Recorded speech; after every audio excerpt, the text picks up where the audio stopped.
Sejumlah pesantren yang ada di Provinsi Aceh rutin melaksanakan ibadah suluk setiap bulan Ramadan.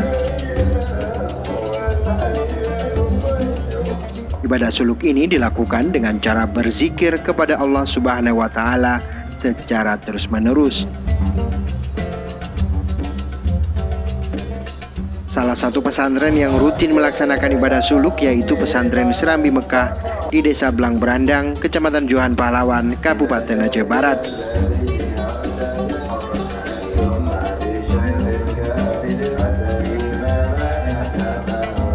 Para jamaah laki-laki dan perempuan khusyuk dan larut tak henti-hentinya berzikir kepada Allah Subhanahu wa Ta'ala dengan kepalanya ditutupi agar lebih khusyuk dalam beribadah.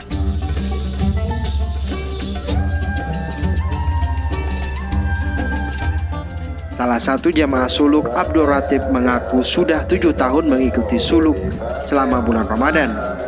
Menurutnya, selama mengikuti suluk, hatinya merasa tenang dengan berzikir. Dia berharap semua urusan dunia akhirat dapat dimudahkan Allah Subhanahu wa Ta'ala.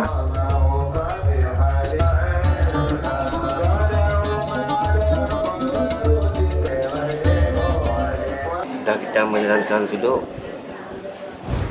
kita tenang pikiran, enggak ada kita ke kiri, jalur ke kiri, kita mengingat kepada Allah yang masing-masing jauh.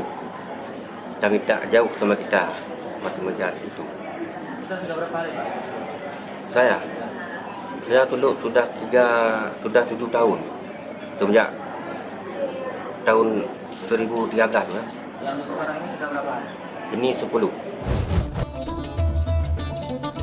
Tengku Daya Serambi Mekah Armia mengatakan jamaah yang mengikuti ibadah suluk ini mulai dari usia 28 hingga usia 96 tahun. Ibadah suluk tersebut dilakukan selama 40 hari dan nantinya berakhir tepat saat 1 Syawal atau Hari Raya Idul Fitri.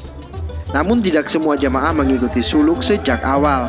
Ada yang bergabung setelah 10 atau 20 hari suluk berjalan.